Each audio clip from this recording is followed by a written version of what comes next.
ꯍꯟꯗꯛꯁꯦ ꯉꯁꯤꯁꯦ ꯏꯉꯥ ꯆꯪꯉꯦ ꯉꯁꯤ ꯀꯥꯡꯂꯦꯟ ꯑꯍꯥꯟꯕ ꯅꯨꯃꯤꯠꯅꯤ ꯀꯥꯡ ꯈꯦꯆꯤ ꯆꯥꯕ ꯅꯨꯃꯤꯠꯅꯤ ꯀꯥꯡꯁꯦ ꯆꯤꯡꯗꯣꯏꯅꯤ ꯀꯥꯡꯁꯦ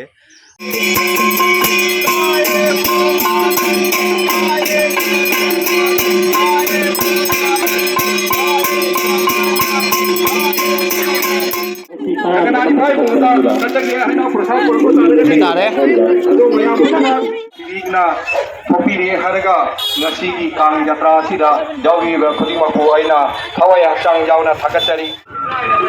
ꯀꯩ ꯍꯥꯏꯅꯣ ꯍꯥꯏꯌꯣꯔꯣ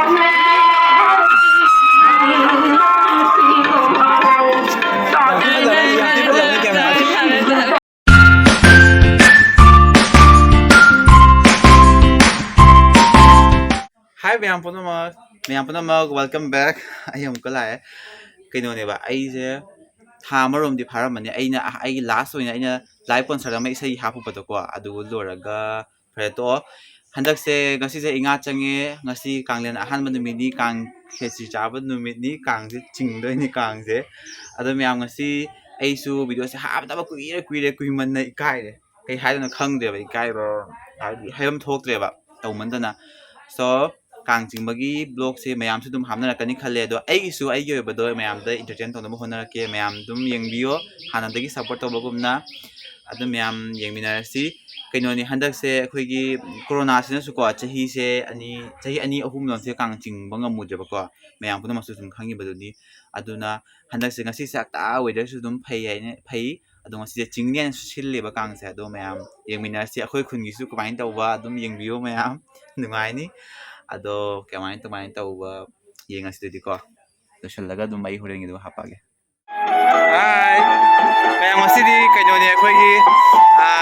inga loshalagbagi kang haure bangasi hamba kangi video su dum hapage tawbani kanglen numini so mayam bai khungi su kang chinge do yengminasi ai adum angamba matek tawraga hapake ba kem ta de mic sina mayam sidagi ahadba khongsangadabani akhoi khungi dagi arati tawri hojik adu mathang yengbiyo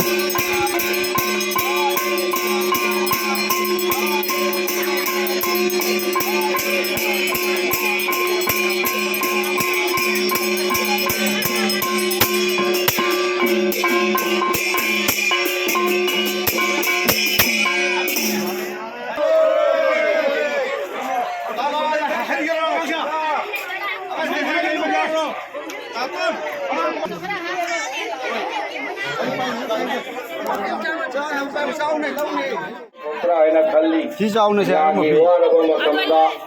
ngasi isori dosa sibu kuk na bai tamakta ibungo na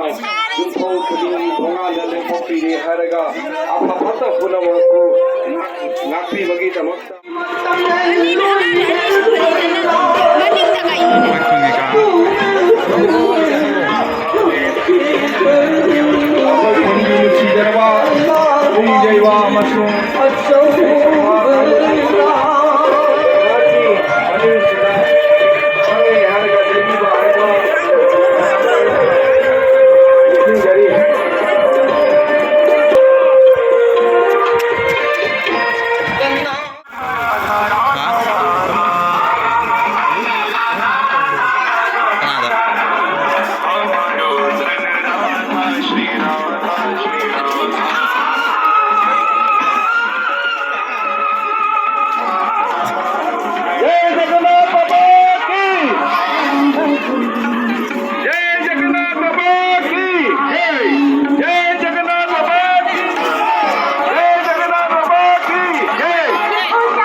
weather se nung sa chakhai dai ngau zai na weather se ni kang singe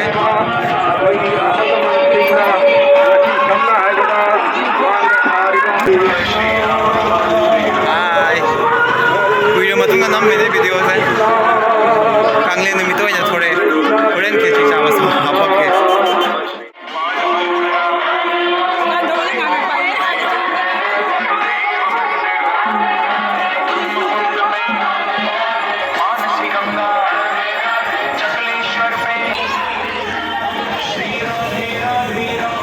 भिडियोदगी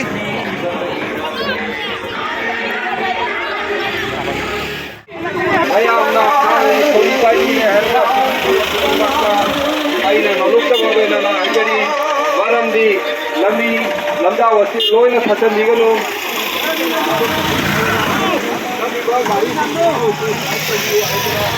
ꯃꯔꯝꯗꯤ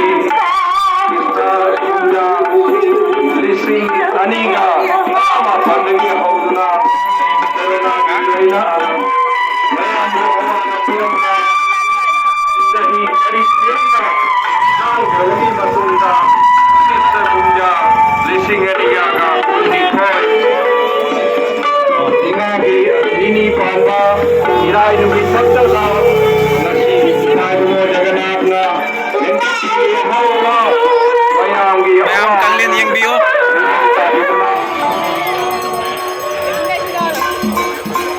कांगलेन कमाई तौगे वाब्रा वा है फते को वा है फते बा नुआय नुआय माने मान हाय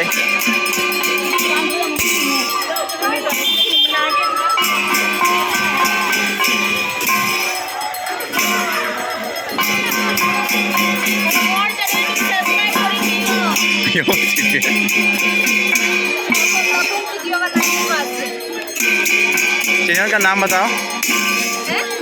चैनल का नाम बताओ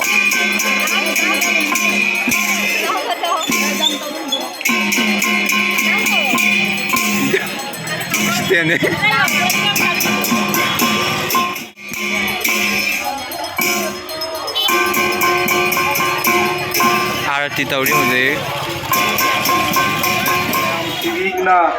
थोपीरे हरगा ngasiगी kang yatra sida jawi ba khudimako aina thawai hachang jauna thakachari loinana ngasigi kang yatra si angakpa phangba kang yatra mani haina mayam punma lobiu maramdi krista kumja lisingani ga trama pandagi hauduna corona gi lainana awaba maichaga ma pigraba matamda ngasi kang ngasi chingmangamdadana chahi mari gi matungda krista kumja lisingani ga kunni thoi haibadi nagi nini panwa ngasi pai bungona thopiri hairaga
mamai leiraga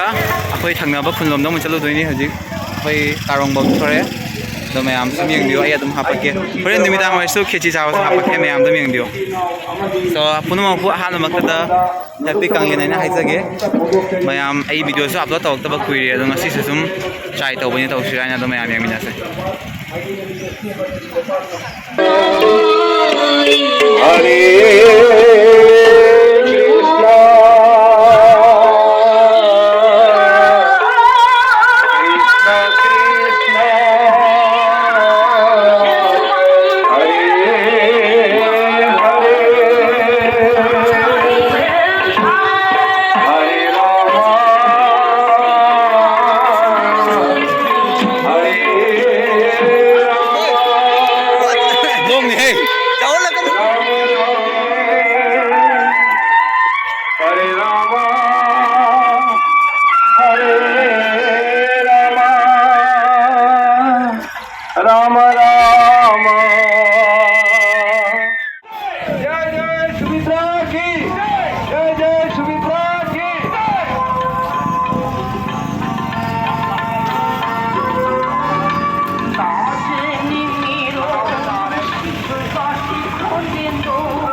haro. Bolo. Kanani bhai bungda kachagi haina prasad purko tare Tare. ado mayam bungda aduda roda se pathabi de harga bhai bungogi seva tabuki dabakta participate tawbi haidra Kanglen kamay tawag nung ay bro. Asima hapay mamangda. Sa daan pasay kay kayo no. Pasay ko.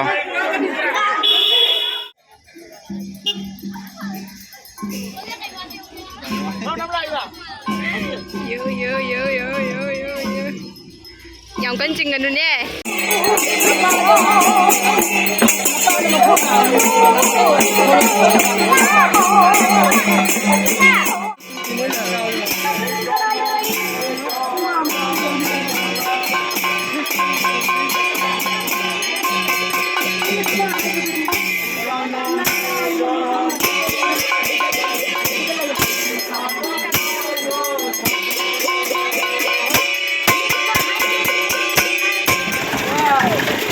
Dosalag pagi. Jagannatha chile.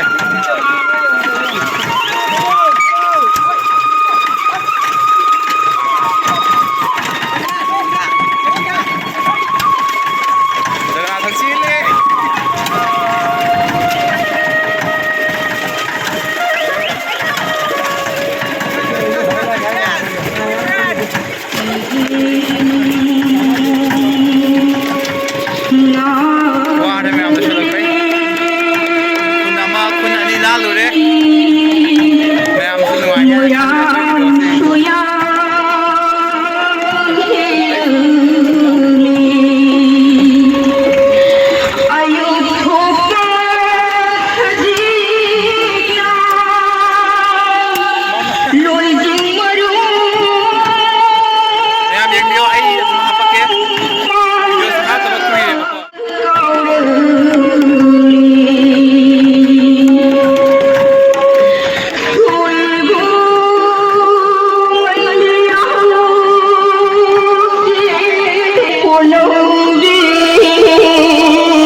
Mayam kang singba se loshaya singbagi waina kanglen se ado akoi mandup ta changa ga khesi chabadi wali mayam dum yengmina se e hapake ngasi waina di suma matam yaushla mayam yengbiyo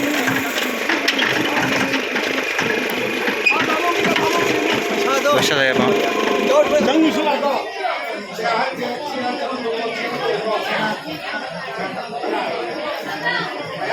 Jadi ba? Oh, jadi ba? Tadi nih. Ini nasi pit.